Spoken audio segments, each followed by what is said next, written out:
morning and welcome to America's Home Cooking. Today I'm going to talk to you about baking powder. Hold on, I gotta get another container to explain something.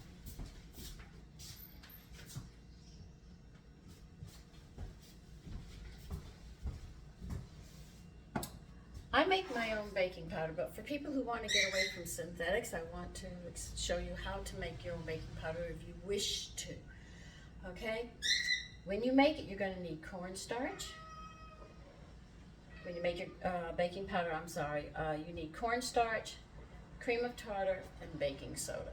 Okay? Now, cornstarch comes actually from the corn. They dry it, grind it to almost a powder, sift it, and you've got cornstarch. Cream of tartar is a byproduct of winemaking. Now, baking soda is actually salts, natural salts. Now, when you buy a baking powder from the store, they have cornstarch, which is natural. Here's one. Sodium bicarbonate, another name for baking soda. And then they sit there and say sodium aluminum sulfate. Now, I don't know if aluminum's healthy for you. I don't even know if your body utilizes it or it interferes with your body or anything else. I have no idea. But I do know it's something. I don't know if it's a man-made or natural, so I can't answer that question. And then they put monocalcium phosphate in it. Now that's synthetic. It's not natural.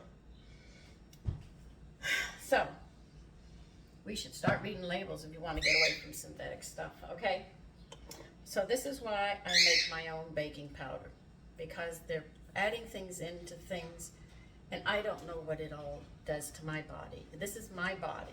Like, your body is your body. You want it as healthy as you can and keep it, running as long as you can. Now, to make your own baking powder, the cornstarch and the baking soda are equal amounts, but the cream of tartar is doubled. So in other words, if you add 1 tablespoon of cornstarch, you use 1 tablespoon of baking soda, you put 2 tablespoons of cream of tartar. Sift it, so you get rid of all the lumps and everything, and it's nice and fine. And you put it in a jar and you shake it up. This is your baking powder.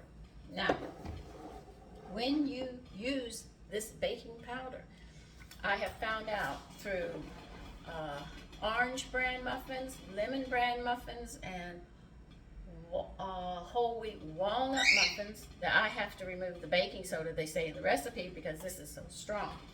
Because if you use both of them, you might notice that you'll get a lift right up to the edge of the pan, and then it collapses in like a volcano had erupted. It leaves a mess. What happens is that there's not enough flour. So as the leavening is pushing up to bring your muffins up, what happens is it runs out of flour and there's nothing to hold it, so it keeps on exploding. So as it keeps on exploding, it starts collapsing in on itself. And that's a problem. So at least 3 recipes I know I had to alter completely because of the baking powder that I make at home. Just some information that I thought you would like to know.